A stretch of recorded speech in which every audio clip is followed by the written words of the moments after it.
Hi everyone! Today is assignment 9 of distance learning.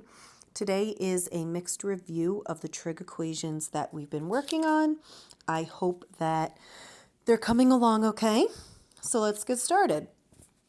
Number 1 is 6 times the sine of x minus 8 equals negative 10. So you want to isolate the term with the sine function. So always add, subtract before you multiply, divide. Adding 8 to both sides.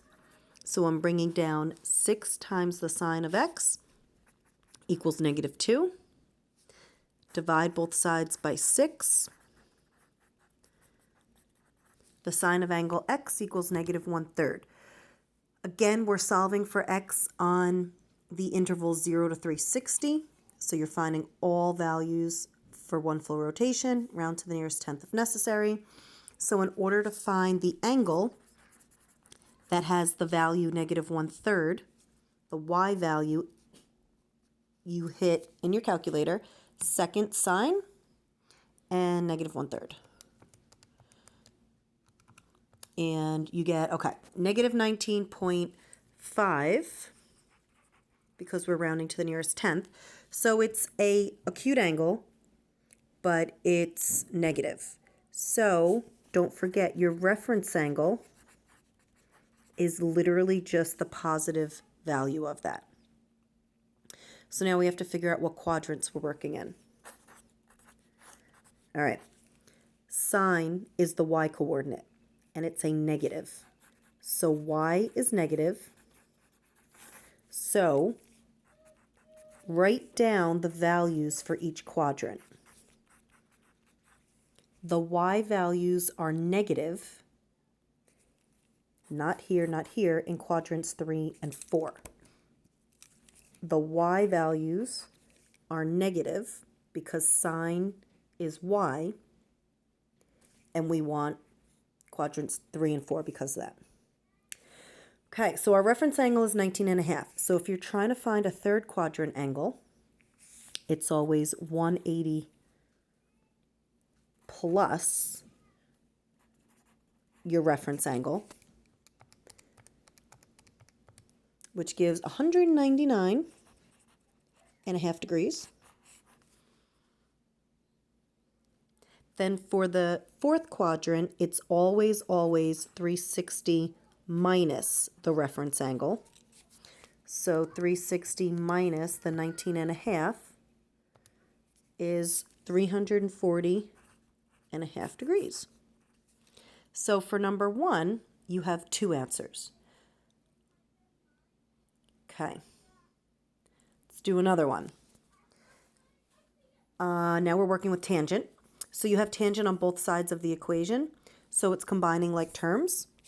So basically what I want to do is I want to get this tangent away from the negative 7.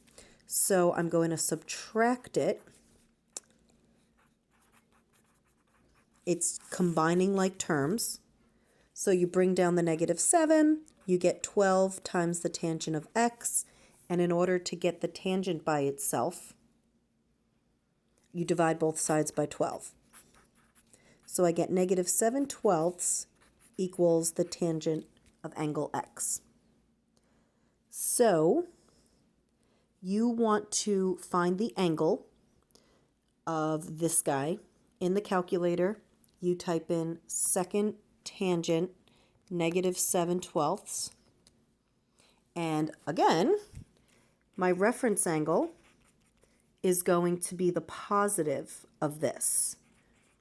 So rounding to the nearest tenth is 0.3. So my reference angle is 30.3 degrees. Again, if your calculator gives you a negative acute angle, you simply just make it positive, and that is your reference angle. So now we have to figure out what quadrants we're working in. Why is this not focusing? Okay, there it is. So tangent is when you divide y and x. And when you divide y and x, you're getting a negative 7/12. So dividing y and x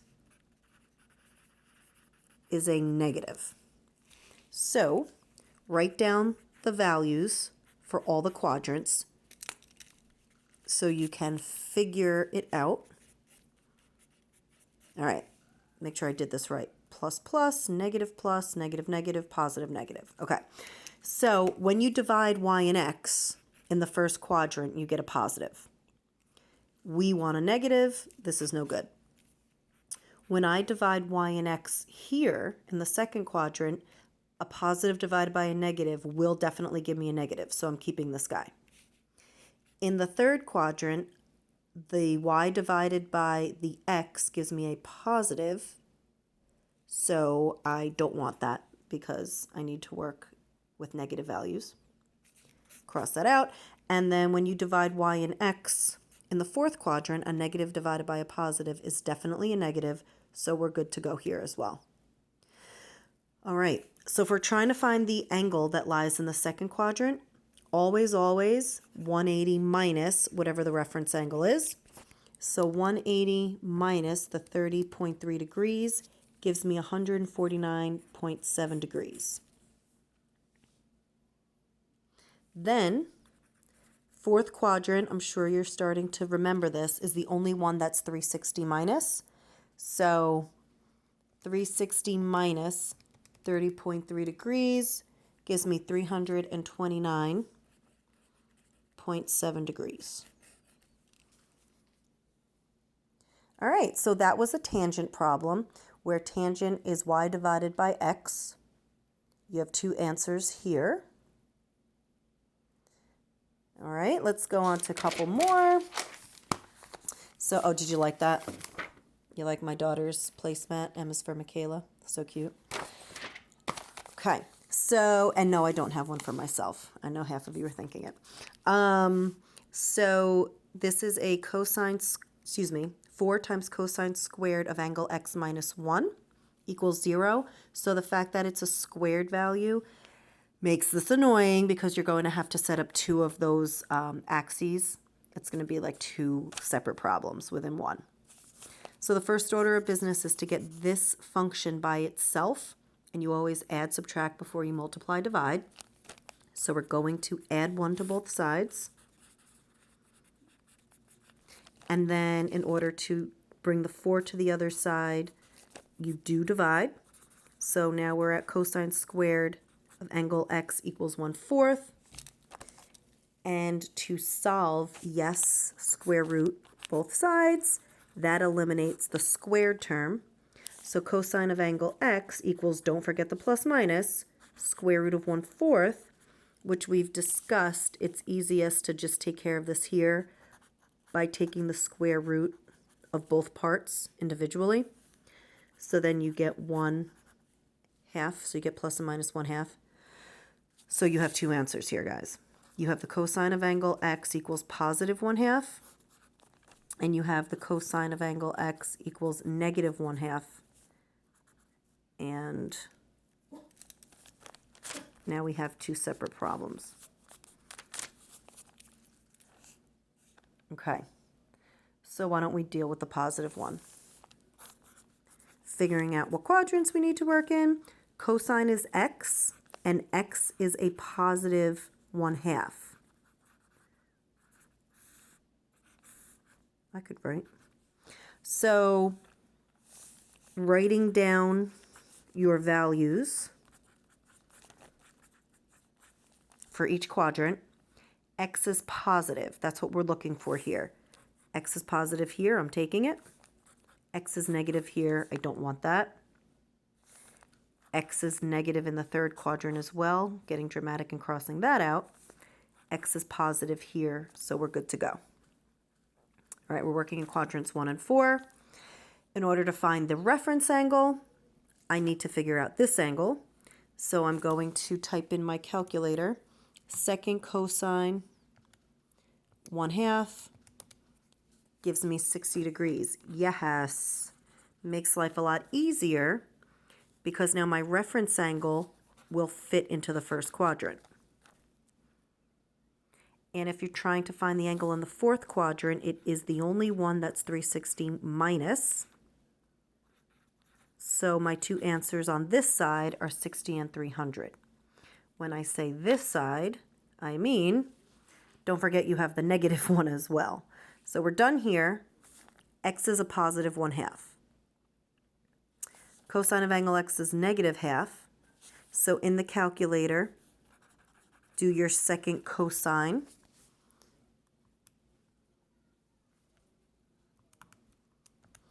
Negative 1/2. It's 120.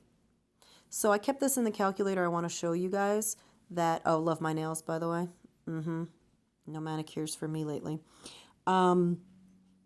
The inverse of cosine for positive 1/2 gave 60, right?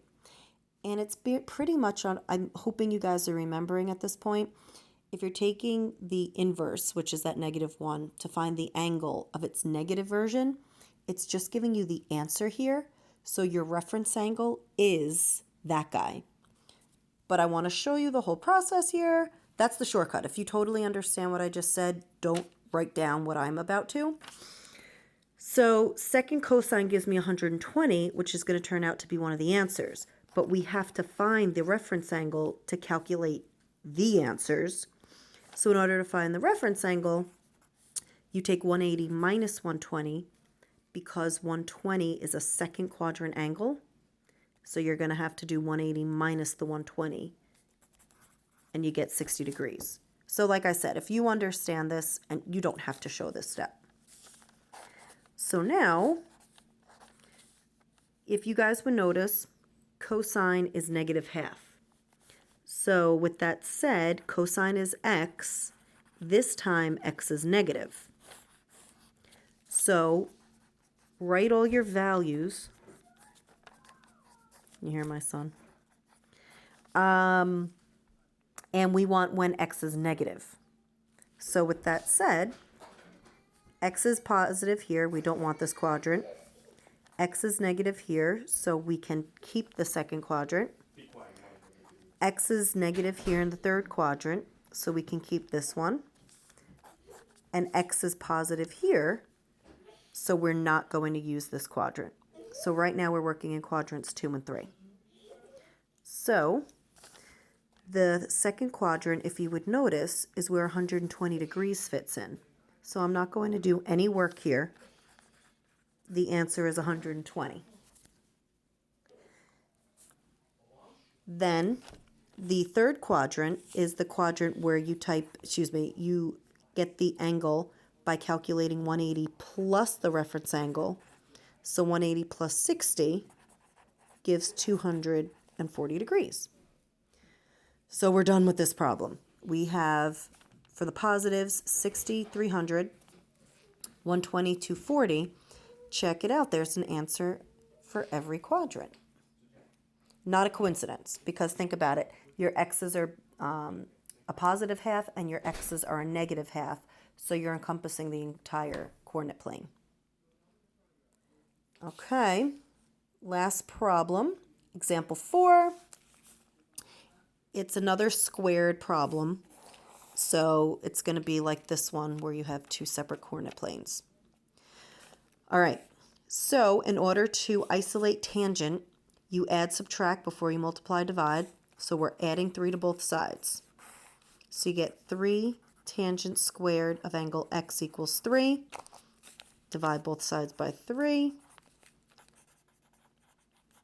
I hate when legal pads, when you curl them up and you can't really write with it. So this is going to be fun. Okay, so tangent squared of angle x equals 1. Take the square root of both sides. What that does is it eliminates the squared term.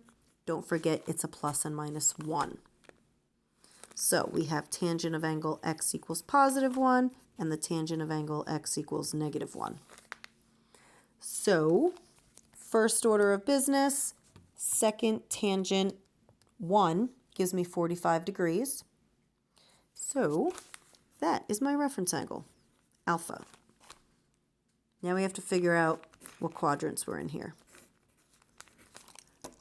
Okay, write down the values for each quadrant. My pencil's not cooperating. Okay, second quadrant, negative plus, negative negative, positive negative. Okay, so tangent is when you divide y and x, and that is a positive 1. All right, so when we divide y and x here, you get a positive. So good, we could keep quadrant 1. When we divide y and x here, a positive divided by a negative gives me a negative. So I'm getting dramatic and crossing that out. When we divide y and x here, when we divide a negative and a negative, we get a positive. So I'm keeping the third quadrant. And when we divide y and x in the fourth quadrant, a negative divided by a positive is a negative. So this guy's out too. So at this point, if you're noticing, my reference angle fits into the first quadrant, so that's done. Third quadrant is always 180 plus 45. Doing great with this pencil, which gives you 225. Good. So the positive tangent is in quadrants 1 and 3, 45 and 225. Are you anticipating what's going to happen here? If it's negative, you are 100% correct. You're going to be in the other two quadrants. So tangent is when you divide y and x. And when you divide y and x, you get a negative 1. So if you would notice, let's try to take a shortcut here. Tangent is positive in these two quadrants, and we just discussed that dividing a positive and a negative gives me a negative, and a negative and a positive gives me a negative. So I'm not even going to go through that whole spiel again. I'm just going to cross out those two quadrants and know that I am working in the negative quadrants. Now when I type in second tangent negative 1, I get negative 45. So I know that my reference angle is 45 degrees. It's just the positive value. With that said, hopefully you guys anticipated that to happen. Hopefully at this point, it's our last problem together. I know, so sad. This is our last trig equation together. Oh my goodness. Or maybe you didn't know that. This is it. This is the last lesson on trig equations. Let me go on to more fun stuff. So this was a big picture. This was a fun run for me. So exciting. All right, shut up, Mrs. Ludwig. Let's finish the problem. So in the second quadrant, you get your angle by taking 180, subtracting the reference angle. That's ugly. So 180 minus 45 gives me 135. And then it's the fourth quadrant is always 360 minus the reference angle. So that gives me 315 degrees. So if you notice, all four quadrants are taken into account in this question. We have 45, we have 135, we have 225, we have 315. All right, so did you enjoy the interruption by my family with my son having a meltdown? Did everyone hear that? They are currently having an obstacle course outside. Mr. Ludwig is setting one up. Everyone's pretty excited about it, and I think I'll go join them. So everyone, be well. I hope this video found you having an okay day, and please don't hesitate to ask any questions that you have. Miss you all. Bye.